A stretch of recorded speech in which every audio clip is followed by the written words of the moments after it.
Hey everybody, it's me, Jillian Quick. Today's day 3, part 3 of being a drug addict, okay? Well, I later got married and I was selling pills. I was selling Oxycontin, I was selling fentanyl suckers, I was selling methadone, I was selling Lortab, Percocet, and Roxyset, okay? And I started using that very heavily, okay? I was working at Roy City Parks Department and I was mowing lawns and I would have to have that, but if the heat started coming on, I would get very, very sick.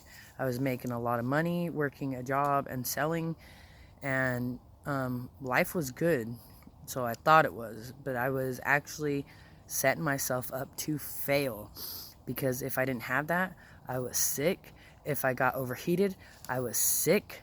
And let me remind you all something. I'm not glorifying being a drug addict or a recovering addict. I'm glorifying the fact that I made it through and that I am clean and I'm happy today. Well, let's get back on track. Well, I was mowing lawns and doing all sorts of things. I was partying. I was doing things I shouldn't have been doing, drinking on top of that, okay?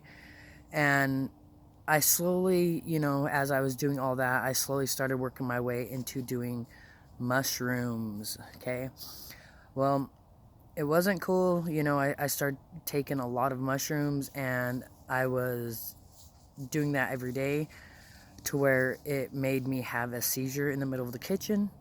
And so therefore it scared the living hell out of me. And so I quit doing mushrooms and I kept doing the pills. I did the pills for a long time and thought that, okay, well, nothing's going to happen. Well, I later found out that if I didn't have those, then I was going to become really, really sick. So I started slowing it down to where I was doing the fentanyl suckers and the Roxyset and the Oxycontin and Xanax all together and drinking on top of that.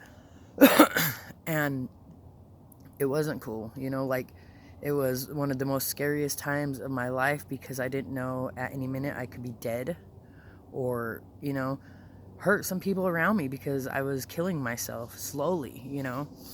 Well, that is where I'm going to leave it at for today, and I will leave part 4 tomorrow. I hope you all have an amazing day. Don't forget your worth. Remember what you stand for, and if you need help, reach out.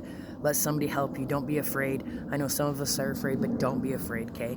We love you. Have an amazing day. Big hugs.